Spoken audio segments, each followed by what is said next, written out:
Kita ini sudah merdeka dari penjajahan Belanda, tapi masih belum merdeka dari penjajahan di dalam diri sendiri, masih dijajah oleh angkara murka. Di dunia itu banyak ragam orang dan perilakunya nyeleneh, maka ojo kagetan, jangan mudah kaget gitu. Yang kedua, urip itu sawang sinawang, hanya melihat di permukaan, maka ojo gumunan, jangan mudah terpesona gitu. Itu kan hanya kelihatannya saja gitu. Nah, yang berikutnya ojo dumeh, jangan mentang-mentang ketika kamu punya kekuasaan jabatan, padahal itu kan ibarat baju ya, pagi sore saat lepas ganti dan seterusnya. Ya, pemahaman mengenai misalnya nasionalisme, jati diri segala macam itu menjadi penting. Istilahnya itu yang dijajah itu mindset kita, bukan lagi wilayah boleh tetap dipegang, tapi sebetulnya kita menjalankan agendanya dari bangsa lain. Jadi ini yang mungkin harus dipahami bahwa inilah musuh kita ke depannya.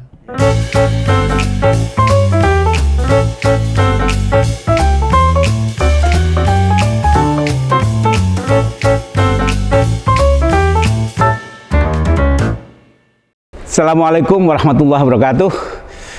Berjumpa kembali teman-teman pemirsa Presiden Eksekutif Club.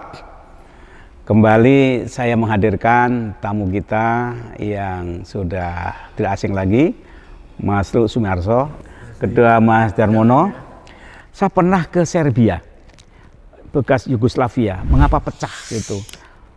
Salah satunya ada suku yang dominan, bukannya merangkul yang lain, tapi menindas yang lain. Akhirnya pecah menjadi 7 negara. Ya. Nah, di Indonesia ini ada mengatakan yang paling banyak itu kan suku etnis budaya Jawa. Tapi yang menarik dari Jawa itu merangkul, tidak menindas. Jadi siapa saja ke situ itu diterima. Islam diterima, Hindu Buddha diterima, Kristen diterima, apa saja diterima tanpa kehilangan identitas kejawaannya. Gitu. Islam abad ke-67 kan lahir di Arab. Sini 67 Nusantara sudah tinggi peradabannya. Kristen masuk di sini beda. Kalau di Barat ada Islamofobia Kristen, di sini bertetangga Kristen dan Islam itu kan. Tapi begitu merdeka yang ditemukan jalan politik. Nah, begitu jalan politik, maka instrumen wakil atas nama negara ini kemudian menggeser pimpinan-pimpinan lokal. Dengan demikian terjadilah benturan kepemimpinan, kekuasaan, budaya.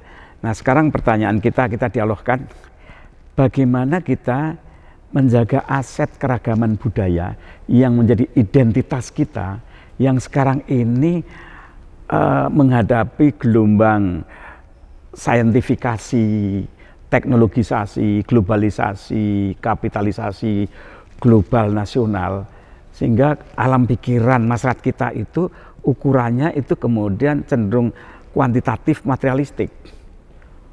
Yang menjadi role model itu, ya maaf saja, selebritis yang pendidikannya kadang nggak jelas, tapi income-nya gede, sering masuk TV, padahal pendidikannya nggak jelas. Jadi orang kurang menghargai pendidikannya apa, tapi ya merek pakaiannya yang branded, masuk TV. Nah, ini kan bagi saya ya agak meracuni generasi yang sedang tumbuh. Saya punya anak kecil, punya anak cucu, jenengan juga punya kan, pasti punya pengamatan pengalaman. Gimana Mas, agar jalan budaya seni ini juga tumbuh, karena itu jati diri, kekayaan, asupan mental rohani kita kan jalan seni dan budaya.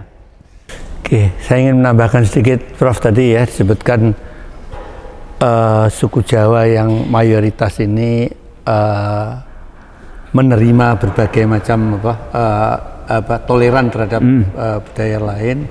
Sebenarnya yang tidak hanya itu, Prof, ya, yang lebih penting lagi ketika menentukan bahasa nasional itu ya mestinya kan biasanya kan yang mayoritas, ternyata kan yang diambil bahasa Melayu dan itu minoritas ya? Minoritas, dan ternyata itu justru menjadi pemersatu. Semua menjadi pemersatu.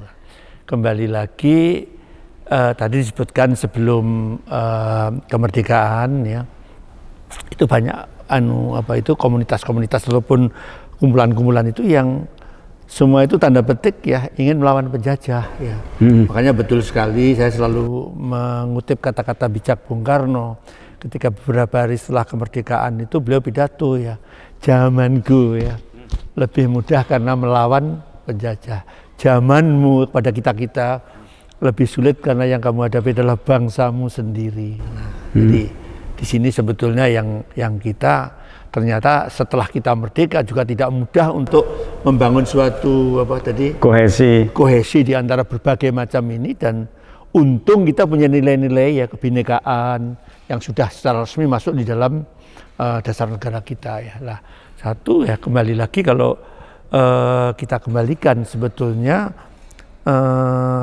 kita kembali lagi ini mumpung suasana peringatan kemerdekaan ya, dulu zamannya Bung Karno itu kan kita membangun nation building ya, membangun bangsa yang kuat ya. Itu kira-kira hampir 20-an tahun ya, sehingga ekonomi agak kurang dipikirkan. Muncul generasinya Pak Harto membangun ekonomi. Yang pertama tadi adalah politik sebagai panglima ya. Yang kedua muncul Pak Harto membangun ekonomi, lupa membangun karakter ya. Ekonomi sebagai panglima. Lah sebetulnya berikutnya itu pada waktu kita reformasi itu mestinya kita membangun karakter ya. Iya. Belum, maksudnya karakter sebagai panglima. Ada yang ke depan ini mestinya kita membangun karakter karena apa? Ya ternyata kita di bidang karakter itu kita unggul ya. Jadi sebetulnya kalau kita belum terlambat untuk mulai lagi menjadikan karakter sebagai panglima. Karena apa? Kalau zaman penjajahan itu kan melawan penguasaan bangsa kepada bangsa lain itu kan melalui penguasaan wilayah ya. Kemudian meningkat berikutnya melalui kontrak-kontrak dagang. Lah sekarang berikutnya melalui mindset, menjajah mindset. Jadi Bung Karno lebih pada politik pembangunannya, Pak Harto ekonomi, ketika itu mesti pada karakter. Ya. Karakter itu kalau diwujudkan kira-kira ikonnya, simbolnya apa? Iya. Dalam bidang apa kalau diwujudkan kegiatannya? Pendidikan ya? Ya pemahaman mengenai misalnya nasionalisme, jati diri segala macam itu menjadi penting. Pemahaman terhadap diri manusia kan karakter kan ya. Nah ini yang karena apa? Yang dihadapi itu ke depan bukan tanda petik ya, pasti akhirnya pakai senjata juga, tapi mindset ya, penjajahan mindset. Ada istilahnya itu yang dijajah itu mindset kita, bukan lagi wilayah boleh tetap dipegang, tapi sebetulnya kita menjalankan agendanya dari bangsa lain. Jadi ini yang mungkin harus dipahami bahwa inilah musuh kita ke depannya. Iya. Nah Mas Dar kan nulis 2 buku, ini juga tentang membangun karakter, jati diri, kohesi, visi keindonesiaan, menjaga pluralitas, tapi sekaligus bagaimana pluralitas itu menjadi satu inspirasi, pilar pembangunan kekayaan, nation building itu. Gimana Mas meresponi pendapat Mas Lulu tadi atau meneruskan? Nah sebetulnya teorinya sudah lengkap kan. Tadi yang kita bisa mencati jati diri, baik Nabi Muhammad, Nabi Isa, Nabi yang lain juga banyak tokoh-tokoh ulama di Indonesia juga sudah sering mengatakan bahwa ya, misalnya yang guru saya pernah katakan adalah kita ini sudah merdeka dari penjajahan Belanda, tapi masih belum merdeka dari penjajahan di dalam diri sendiri, masih dijajah oleh angkara murka. Nah kalau kini tidak hanya bicara, tapi diajarkan cara prakteknya supaya bisa mengendalikan diri, itu tentu akan lebih baik. Dan ini bisa diajarkan di kurikulum sekolahan maupun dipraktekkan di dalam industri atau di dalam organisasi-organisasi. Bagaimana semua orang ini diajarin praktek mengendalikan diri. Nah mengendalikan diri yang paling sering itu prakteknya adalah berpuasa. Puasa misalnya Senin Kemis, itu kan sepanjang tahun. Kalau Ramadan kan 30 hari tapi setahun sekali. Iya. Tapi kalau Senin Kemis kan lebih nyata ya, lebih rutin. Nah, kalau orang Jawa kan itu puasanya macam-macam ya. Ada mutih, ada nganyep, ada merakah, brokot, pati geni, itu banyak sekali variasinya. Ini sudah ada, cuman harus ada kemudian yang memberikan contoh, ya, mempraktekkan, dan contoh itu harus datang dari pemimpin. Ya, ini Mas Lu ini kan suka main panggung Jawa ya. Jadi saya ingat tuh orang tua itu di dunia itu banyak ragam orang dan perilakunya nyeleneh. Maka ojo kagetan, jangan mudah kaget gitu. Yang kedua, urip tuh sawang sinawang, hanya melihat di permukaan. Maka ojo gumunan, jangan mudah terpesona gitu. Itu kan hanya kelihatannya saja gitu. Nah, yang berikutnya aja dumeh dan mentang-mentang ketika kamu punya kekuasaan jabatan, padahal itu kan ibarat baju ya, pagi sore saat lepas ganti dan seterusnya. Sekarang kembali ke pendidikan budaya tadi. Punya pengalaman Mas dalam membesarkan keluarga, anak buah atau lingkungan, bagaimana nilai-nilai budaya itu menjadi terwujudkan dalam perilaku atau namanya corporate culture atau apa di perusahaan. Ya. Jadi begini ya, apa yang disampaikan oleh Mas Darmono tadi ya, itu kan beliau kan ilmunya udah ilmu tinggi gitu ibaratnya ya, kan tidak semua punya ilmu tinggi itu. Untuk ilmu itu kan harus diajarkan oleh seseorang mulai dari usia yang paling dini, mungkin pada usia dewasa. Orang sudah dewasa pun mungkin kalau nggak pernah diberi pelajaran tentang tadi ilmu akal budi tadi ya juga nggak akan tahu lah. Sekarang masalahnya kita naik sedikit ya, saya kira Prof. Komarudin kan insan akademis ya, bagaimana mendidikkan nilai-nilai ini tadi ya ke dalam misalnya jenjang sekolah ya, pasti nanti akan ditarik ke apa istilahnya pohon ilmu atau pohon keilmuan. Kalau ditarik itu hanya dua ya, satu adalah tentang alam, yang dua tentang humaniora ya. Lah ini apakah tempat apa ilmu yang disampaikan oleh Pak Darmono tadi sudah ada couplingnya di sini? Jangan-jangan belum match. Kalau kita lihat coba misalnya ya, kalau kita kembali ke masalah lagu Indonesia Raya ya, itu bangunlah jiwanya, bangunlah badannya. Untuk Indonesia Raya itu ternyata adalah spiritnya kan ya. Untuk apa kita bangun jiwa dan raga kalau tidak untuk Indonesia Raya ya. Nah, sekarang masalahnya untuk membangun jiwa, saya kira banyak ya infrastruktur kita, regulasi kita, kementerian kita yang mewujudkan itu, misalnya Kementerian Kesehatan. Tapi untuk membangun jiwa ya, coba kita cari ya pelan-pelan ya. Siapa sebenarnya institusi di negeri ini yang menangani pembangunan jiwa ya. Kalau kita lihat yang untuk raga ya, Undang-Undang Kesehatan itu ternyata ya lengkap banget dari paling bawah sampai bugar secara ragawi. Tapi ketika Undang-Undang Kesehatan Jiwa ternyata hanya berhenti di jiwa yang sehat, belum jiwa yang apa istilahnya yang sempurna. Jadi sakit jiwa sampai jiwanya sehat, belum pembangunan jiwa. Bukankah pendidikan itu sudah di dalamnya implisit, embedded pembangunan jiwa, Mas? Kalau kurikulumnya betul, ya memang betul lah. Sekarang kembali lagi pada, mari kita lihat bersama apakah nilai-nilai yang seperti disampaikan Mas Darmono tadi ya sudah masuk di dalam kurikulum atau belum. Ya. Dulu ada pelajaran budi pekerti terus diganti PMP dan sekarang mungkin ada yang lain lagi ya. Nah, kalau belum ya mungkin ya dicari coba apa tadi ya, di kesempatan yang lalu kita bicara tentang Diripedia misalnya ya. Apa kalau Diripedia itu kita tanamkan di pohon ilmu tadi, ada nyekrup nggak dengan misalnya? Ya, ini Mas, saya mau tanya ya. Saya tuh kalau melihat di TV ada orang tua, pejabat, lebih-lebih misalnya Kak Rektor, pakai pakaian orange, KPK. Saya tuh sedih sekali. Yang saya bayangkan anaknya apa gimana beban batinnya di sekolah, istrinya yang biasa kumpul-kumpul pengajian arisan tiba-tiba malu. Seorang ayah itu kebanggaannya bagi saya, satu, peran dia kan sebagai payung moral spiritual bagi keluarganya dan sebagai pegangan panutan. Ketika ini ambruk, apalagi yang mau dibanggakan sih hidup itu? Ketika itu ambruk, saya sedih itu kalau melihat orang tua seperti karirnya itu.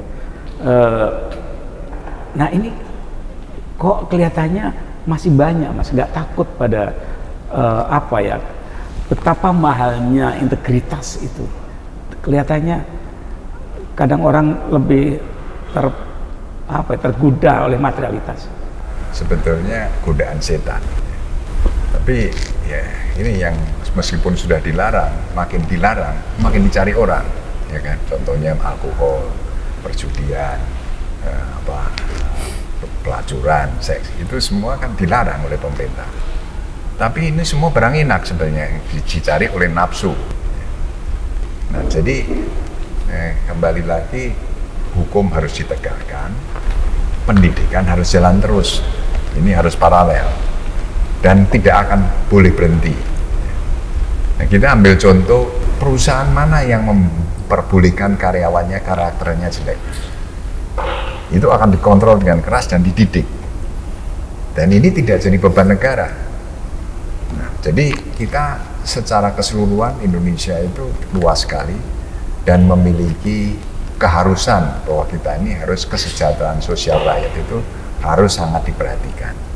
Tapi di samping kesejahteraan sosial itu kita juga harus memikirkan pertumbuhan ekonomi. Pertumbuhan ekonomi ini yang bisa menjamin kesejahteraan sosial. Tanpa pertumbuhan ekonomi, uang pemerintah dari mana untuk mensejahterakan rakyatnya? Nah, pertumbuhan ekonomi ini harus ada sentra-sentra yang dibuat sebagai kawasan khusus, di mana disitulah investor-investor asing Indonesia boleh di tempat itu, yang tempat itu harus hukumnya keras dan pendidikannya pendidikan industrialisasi, sehingga proses-proses barang-barang yang barang mentah yang kita kaya raya itu bisa diproses, itu menjadi barang jadi dari hulu ke hilir di tempat-tempat itu. Nah, sebab kita lihat ada anak kecil tapi udah sangat kayak orang tua kelakuannya. Ada orang tua udah tua masih kekanak-kanakan. Berarti di dalam badan tiap orang itu mungkin jiwanya ada yang muda, ada yang tua. Nah, apa penjelasannya? Kalau yang percaya reinkarnasi, ya mungkin ini reinkarnasi dari kakek kita dulu atau nenek moyang turun menjadi anak kita misalnya. Jadi kelakuannya itu udah kayak orang tua. Nah, yang ini pasti dia ingin mencari tingkat spiritual yang lebih tinggi. Tapi kalau yang masih kanak-kanak, itu tidak akan mencari, Mas Lolo, menurut saya. Belum sama mencapai ke tingkat 7-nya gitu kan. Belum cari PhD lah, dia asal lulus SMP aja udah seneng. Ya. Oke, jadi kalau saya simpulkan gini ya, bangsa, masyarakat kita itu punya kekayaan local genius, local wisdom yang kaya sekali. Namun itu juga perlu dipagari oleh rambu-rambu hukum, oleh struktur, oleh negara, oleh politik, oleh ekonomi. Tanpa dipagari ini, maka ini kan sulit untuk tumbuh. Tapi kalau pemerintah hanya sibuk pada SOP struktural, tapi melupakan nurturing kekayaan budaya ini, nanti juga kering, kehilangan rohnya hanya ini. Nah, yang kedua di penjelasan Mas Darmono tadi, pada tingkat global, sosialisme dan kapitalisme itu kan semakin bertemu. Negara kapitalis Amerika itu semangat sosialisme filantropik tinggi sekali. Sementara China yang sosialis, semangat kapitalismenya juga tinggi, state capitalism. Nah, Indonesia dari dulu didesain, ini sungguhnya sudah meramu dua-duanya. Tapi ini tidak dielaborasi, jadi misalnya tadi, oke, kita negara gotong royong, sosialis, bagaimana spirit UD, tapi dimungkinkan dan didesain ada sentra-sentra ekonomi yang menciptakan ekonomi yang lebih layaknya mekanisme kapitalis. Kapitalis itu kan baik sepanjang itu profitable, profitnya untuk menolong. Yang nggak baik kan kapitalis yang menindas. Kalau kapitalis yang menumbuhkan surplus itu kan memang harus begitu. Eropa Barat maju kan semangat kapitalisme ini kan. Jadi sentra-sentra keuangan itu dibuat, tapi tetap dalam satu payung negara sosialis. Indonesia kan begitu kelihatannya. Dan ini udah terjadi tingkat global. Tapi kita ini roadmap-nya kadang-kadang nggak jelas gitu. Padahal untuk membangun karakter tadi, ini kekuatan infrastruktur politik negara penting, tapi infrastruktur kultur, arsitektur budaya juga harus dijaga. Jadi kalau Bung Karno itu mendorong generasi politik pendiri, Bung Karno itu Pak Harto itu pembangun, mestinya kita ini generasi membangun karakter dan ekonomi jadi satu. Jangan jatuh jadi generasi penikmat. Yang konyol generasi perusak. Nah, jadi bagaimana anak-anak generasi kita, ayo masuk, ini loh rumah Indonesia telah dibangun, disediakan, diwariskan oleh generasi sebelumnya, silahkan masuk, silahkan Anda isi, tapi hendaknya senior-senior memberikan contoh yang baik, gitu, agar mereka tidak jatuh sekedar generasi penikmat atau perusak lebih konyol lagi. Gitu.